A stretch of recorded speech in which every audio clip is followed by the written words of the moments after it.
அனைவருக்கும் வணக்கம். இந்த வீடியோல நம்ம ஒரு வேலைவாய்ப்பு செய்தியை தான் பார்க்க போகிறோம். இந்த வேலைவாய்ப்பு செய்தி எங்கேருந்து வந்திருக்கு அப்படின்னு பார்த்தீங்கன்னா, இந்தியன் நேவி இதுலேருந்து தான் வந்திருக்கு. ஸோ இந்த வேலைவாய்ப்பு செய்தியை பொறுத்தவரைக்கும் பார்த்தீங்கன்னா, இது வந்து உங்களுக்கு ஒவ்வொரு வருஷத்துக்குமே வந்து இந்த நோட்டிஃபிகேஷன் வெளியிட்டு தான் இருக்காங்க. ஸோ அதேபோல் இந்த இதுக்கான நோட்டிஃபிகேஷன் வெளியிட்டிருக்காங்க. இதுக்கான அப்ளை பண்ணுற தேதி பார்த்தீங்க அப்படின்னா, உங்களுக்கு வந்து பிப்ரவரி 24 கொடுத்துருக்காங்க. ஸோ அதுக்கப்புறம் இதுக்கான லாஸ்ட் அப்ளிகேஷன் தேதி பார்த்தீங்க அப்படின்னா, மார்ச் 10 வரைக்கும் உங்களுக்கு கொடுத்துருக்காங்க. ஸோ இதுக்குள்ளே வந்து நீங்கள் வந்து இந்த ஜாப்க்கு அப்ளை பண்ணிடும். என்னென்ன போஸ்டிங் கொடுத்துருக்காங்க அப்படின்னு பார்த்தீங்க அப்படின்னா, இதிலே வந்துட்டு கிட்டத்தட்ட நிறைய போஸ்டிங் கொடுத்துருக்காங்க.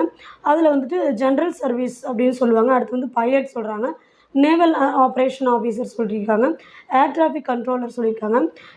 நெக்ஸ்ட் பார்த்திங்க அப்படின்னா நேவல் அரேஞ்ச்மெண்ட் இன்ஸ்பெக்டர் அப்படின்னு சொல்லி கொடுத்துருக்காங்க. நெக்ஸ்ட் பார்த்திங்கன்னா இன்ஜினியரிங் பிரான்ச்சஸ்லேயே அது ஒரு போஸ்ட்டுன்னு சொல்லியிருக்காங்க. எலக்ட்ரிக்கல் பிரான்ச்சஸில் அது ஒரு போஸ்ட் சொல்லியிருக்காங்க. நேவல் கன்ஸ்ட்ரக்டர் அப்படின்னு சொல்லி கொடுத்துருக்காங்க. கிட்டத்தட்ட பல வகையான போஸ்ட் தான் கொடுத்துருக்காங்க இதுக்கு. அதுலேயே பார்த்திங்கன்னா எஜுகேஷன் பிரான்ச்சு, டெக்னிக்கல் பிரான்ச்சுன்னு சொல்லி பிரிச்சிருக்காங்க. எக்ஸிக்யூட்டிவ் பிரான்ச்சுன்னு சொல்லி பிரிச்சிருக்காங்க. இதுக்கெலாம் என்னென்ன படிச்சிருக்கணும் அப்படின்னு சொல்லியிருக்காங்க. இதில் மோஸ்ட்லி பார்த்திங்கன்னா பேச்சுலர் டிகிரி முடிச்சிருக்குன்னு தான் சொல்லியிருக்காங்க. அதாவது ஒன்று வந்து பிஇ முடிச்சிருக்குன்னு சொல்லியிருக்காங்க. எக்ஸிக்யூட்டிவ் பிரான்ச் இருக்கு இல்லையா, இந்த வகையான போஸ்ட்டுகளுக்கு பார்த்திங்க அப்படின்னா நீங்கள் வந்து பிஇ முடிச்சிருக்கணும் அப்படின்னு சொல்லியிருக்கிறாங்க. எஜுகேஷன் பிரான்ச்சுக்கான போஸ்ட்டுக்கெலாம் பார்த்திங்கன்னா நீங்கள் வந்து எம்எஸ்சி முடிக்கணும்னு சொல்லியிருக்காங்க. எம்எஸ்சி, பிஎஸ்சி அந்த மாதிரி முடிச்சிருக்கணும்னு சொல்லியிருக்காங்க. அதுவும் பார்த்திங்கன்னா அது வந்து 60% வந்து நீங்கள் மார்க் எடுத்துருக்கணும் அப்படின்னு சொல்லியிருக்காங்க. மென், உமன் 2 பேருமே கேட்டிருக்காங்க. அதில் பார்த்திங்க அப்படின்னா ஃபஸ்ட்டு ஜென்ரல் சர்வீஸ்லேயே பார்த்திங்க அப்படின்னா உங்களுக்கு ஃபஸ்ட்டு வந்து அதில் ஜென்ரல் சர்வீஸ்க்கு பார்த்திங்கன்னா 50 வேகன்சி கொடுத்துருக்காங்க. இதுக்கு பார்த்திங்கன்னா உமனுக்கு வந்து 15 வேகன்சி வந்து உங்களுக்கு கொடுக்குறாங்க. ஸோ நெக்ஸ்ட் பார்த்திங்க அப்படின்னா இந்த பைலட்டுக்கு பார்த்திங்க அப்படின்னா உங்களுக்கு 20 வேகன்சி கொடுத்துருக்குறாங்க. நேவல் ஆப்ரேஷனுக்கு பார்த்திங்கன்னா 18, ஏர் டிராஃபிக் கண்ட்ரோலுக்கு 8 வேகன்சி, லாஜிஸ்டிக்ஸ்க்கு பார்த்திங்கன்னா 30 வேகன்சி, நேவல் அரேஞ்ச்மெண்ட்டுக்கு பார்த்திங்க அப்படின்னா 10 வேகன்சி கொடுத்துருக்குறாங்க. ஸோ அதுக்கப்புறம் இதில் எஜுகேஷன் அப்படின்னு சொல்லி கொடுத்துருக்காங்க. அதுக்கு பார்த்திங்க அப்படின்னா ஒரு இதுக்கும் 6 வேகன்சி, இன்னொன்றுக்கு 12 வேகன்சியும் கொடுத்துருக்காங்க. இதுக்குமே தகுதியானது வந்து மென்ஸ் அண்ட் உமன் 2மே கொடுத்துருக்காங்க. நெக்ஸ்ட் பார்த்திங்கன்னா டெக்னிக்கல் பிரான்ச்சஸ்லேயே வந்து 3 வகையாக பிரிச்சிருக்காங்க.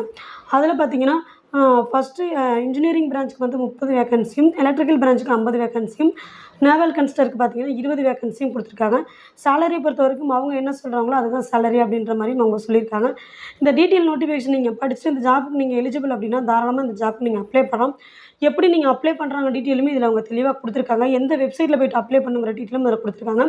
நீங்கள் இதுக்கான செலெக்ஷன் ப்ராசஸ் எப்படி பண்ணுறாங்க, இதுக்கான மெரிட் லிஸ்ட் எப்படி விடுறாங்க, இதுக்கான ட்ரைனிங் எப்படி கொடுக்குறாங்க அப்படிங்கிற டீட்டெயிலை தெளிவாக பார்த்துங்க. இதுக்கான எவ்வளோ நீங்கள் பேமெண்ட் பண்ணணும் அப்படிங்கிறது கொடுத்துருக்காங்க. எவ்வளோ சேலரி உங்களுக்கு கொடுக்குறாங்க அப்படிங்கிறதும் கொடுத்துருக்காங்க. சேலரி பொறுத்த வரைக்கும் பார்த்திங்கன்னா 56,100 உங்களுக்கு வந்து சேலரி கொடுக்குறாங்க இந்த ஜாப்க்கு. ஸோ அதுக்கப்புறம் மற்ற டீட்டெயிலாம் கீழே ஃபுல்லாக கொடுத்துருக்காங்க. நீங்கள் தெளிவாக படித்து பார்த்துட்டு இந்த ஜாப்புக்கு தாராளமாக அப்ளை பண்ணலாம். வீடியோ பிடிச்சிருந்து அப்படின்னா லைக் பண்ணுங்கள். நன்றி, வணக்கம்.